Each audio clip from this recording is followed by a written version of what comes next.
Here is why the crypto market is down today. Iran-Israel war, geopolitical issues, SEC regulation, and inflation are hitting the market, and that's reflected in crypto assets this week.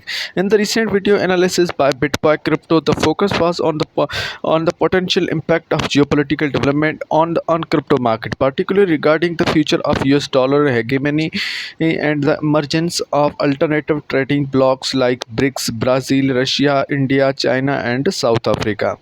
However, he also emphasized how this shift could disrupt the. Here is why the crypto market is down today. Israel Iran war, geopolitical issue, SEC regulation, and inflation are hitting the market. That's reflected in crypto assets this week. In the recent video analysis by Bitboy Crypto, the focus was on potential impact of geopolitical development on the crypto market, particularly regarding the future of US dollar hegemony.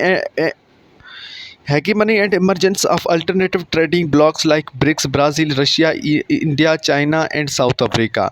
However, he also emphasized on how this shift could disrupt the existing order, especially considering the political tension in regions like Ukraine and the Middle East. Why crypto is down? Bitcoin crypto, also known as Ben Armstrong, has shed some light on the significance of new development bank proposed by BRICS, which could challenge the dominance of US dollar, especially if a major oil producing nation like Saudi Arabia and United Arab Emirates begin trading in local currency instead of dollar. The analysis highlighted the historical context of petrodollar system and agreement that has underpinned global oil trade since 1970s and ensuring oil transitions are settled in USD.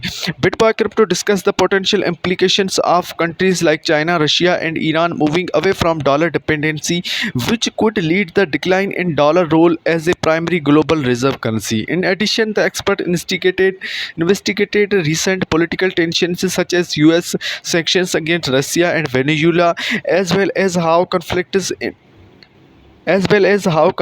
in places like Ukraine and Middle East might affect energy markets around the world. He stressed that buyers should keep up with these events because they could have big effects on financial market, including cryptocurrencies.